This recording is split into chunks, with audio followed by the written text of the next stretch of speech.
भगवान से प्रेम कैसे हो, भगवान के प्रति मन में भावनाएं कैसे उत्पन्न हो, भगवान की भक्ति किस प्रकार करें, ये सब चीज़ें हमारे जीवन में कैसे आए। और सबसे पहले जिसके जीवन में सत्संग है उसी के मन में ये भावनाएं भी उत्पन्न होंगी कि भगवान से प्रेम कैसे होगा, भगवान के लिए हम किस प्रकार क्या करें कि हमारे जीवन में हमारे मन में भक्ति आए। जिस प्रकार भक्तों को आनंद आता है वह परम आनंद हमें भी प्राप्त हो, तो वह प्रेम वह भक्ति हम किस प्रकार लाएं अपने जीवन में।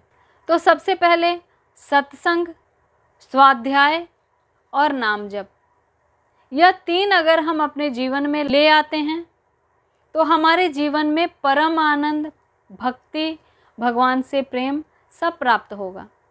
तो सबसे पहले हमें सत्संग में जाना है। सत्संग में जाने के लिए घर छोड़कर या किसी तीर्थ पर जाकर वास करने की ज़रूरत नहीं है। आपके शहर में, आपके आसपास कभी भी भगवान की किसी कथा का आयोजन हो वहाँ जाएं, या फिर आजकल तो मोबाइल का, टीवी का ज़माना है, आप यहाँ पर भी सत्संग सुन सकते हैं। तो हम इस प्रकार सत्संग सुने। अपना अधिक से अधिक समय खाना बनाते हुए, खाना खाते हुए, घर के अन्य कार्यों को करते हुए हमें सत्संग सुनते रहना चाहिए। उसके बाद सत्संग सुनने से मन में मन होगा स्वाध्याय यानी कि शास्त्रों को पढ़ने का, तो हमें वह भी करना चाहिए। और भगवान के किसी एक नाम का हमें जप करना चाहिए। अगर आपको गुरु मंत्र प्राप्त है, आप गुरु दीक्षा प्राप्त कर चुके हैं, तो आप उस मंत्र का या उस नाम का निरंतर जप करें।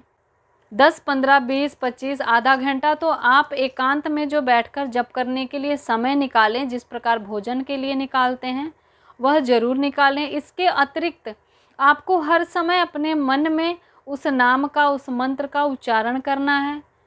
निरंतर हमें भजन में लगना है। निरंतर भजन में ऐसा भी हो सकता है कि हम जो सत्संग सुने हो या जिस कथा का आज श्रवण किया हो या जो स्वाध्याय किया है, जो पढ़ा है आज हमने, उसके विषय में हम सोच रहे हैं, ये भी हमारे निरंतर भजन में आता है। तो अगर हम उस सत्संग के विषय में सोच रहे हैं जो आज हमने सुना है, वह कथा के बारे में सोच रहे हैं जो आज हमने पढ़ा है, उस लीला के बारे में सोच रहे हैं जो आज हमने सुना या पढ़ा है, या हम जिस नाम को जपते हैं वह नाम मन में जप रहे हैं, कोई भजन गुनगुना रहे हैं, ये सारे सत्संग हैं। तो इस प्रकार हमें सत्संग में लगे रहना है, सुनने में, और अपने मन ही मन में हमें नाम जप छोड़ना नहीं है। नाम जप का इतना बड़ा प्रभाव है कि दुनिया में ऐसी कोई भी वस्तु नहीं है जिसे आप प्राप्त नहीं कर सकते। लेकिन नाम जप हमेशा ही हमें भक्ति की प्राप्ति के लिए जो हम करते हैं उसमें इच्छाएं नहीं रखनी चाहिए, उसी से हमें भगवत प्राप्ति होती है। और नाम जप करते करते, चाहे हम किसी इच्छा की पूर्ति के लिए ही कर रहे हैं, हमें अपने आप ऐसी प्रेरणा मिलेगी सत्संग के माध्यम से, स्वाध्याय के माध्यम से, नाम जप के माध्यम से, इसके प्रभाव से, कि हमें कोई इच्छा रह नहीं जाती है। हमें अपने घर गृहस्थी में किसी के द्वारा कोई भी कष्ट दिया जा रहा है तो उस पर अधिक ध्यान नहीं देना है कि हमें वो कष्ट दे रहा है। जब आपको किसी की बातों से कष्ट हो, किसी के किसी कार्य से कष्ट हो, तो आपको अपने नाम जप में ध्यान लगाना है। आपको अपने उस नाम को बार बार उच्चारण करना है। उस लीला के बारे में सोचना है जो आपने सुना था, अरे कितनी सुंदर लीला भगवान की, कितना सुंदर श्रृंगार भगवान का। इस प्रकार हमें मन में चिंतन करना है। तो इस तरह करने से भगवान से प्रेम भी होगा, मन में भक्ति, जीवन में भक्ति तो आ ही गई है। और इस प्रकार नाम, भक्ति, जप सब हम करते रहेंगे तो भगवान से प्रेम हो ही जाएगा। तो हमें सत्संग सुनना कभी भी छोड़ना नहीं है। जब भी आप सत्संग से दूर होंगे मन विचलित होगा, विकारों की ओर दोबारा से जाएगा, जिस पथ पर आप चल रहे थे उससे हट जाएगा, संसार की चीज़ों में रुचि होगी, घर में जो हम कला कलेश करते थे, जो दुर्व्यवहार करते थे, फिर से उसी में लग जाएंगे।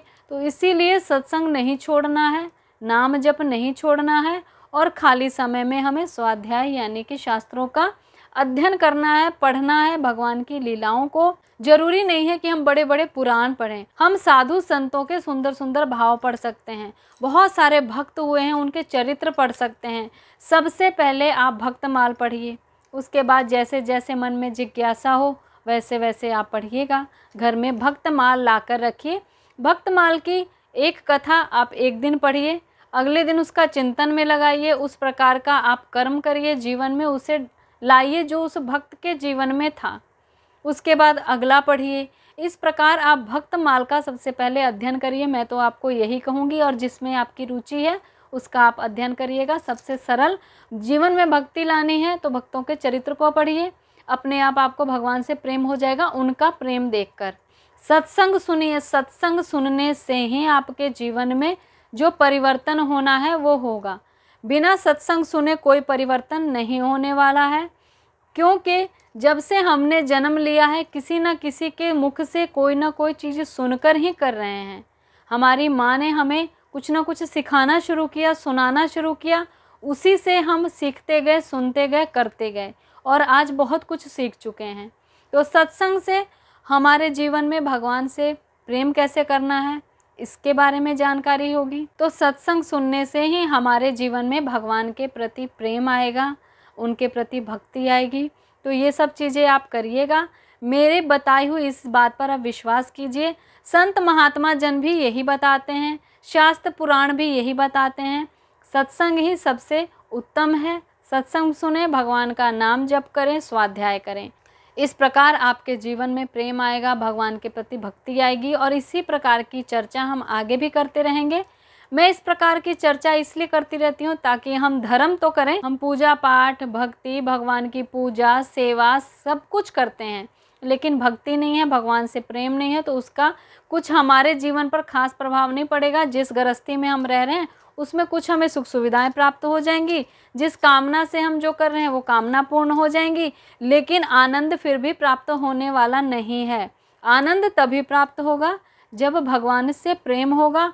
ये पता चलेगा कि प्रेम भगवान से करने में कितना आनंद है, वो खुद ही बढ़ता चला जाएगा। धर्म करने से, यानी कि पूजा पाठ, जप तप, व्रत, त्यौहार करने से आनंद मिलता है, परंतु भगवान से प्रेम करने से परम आनंद, धर्म से परम धर्म और आनंद से परम आनंद की ओर जाने के लिए भगवान से प्रेम करना होगा।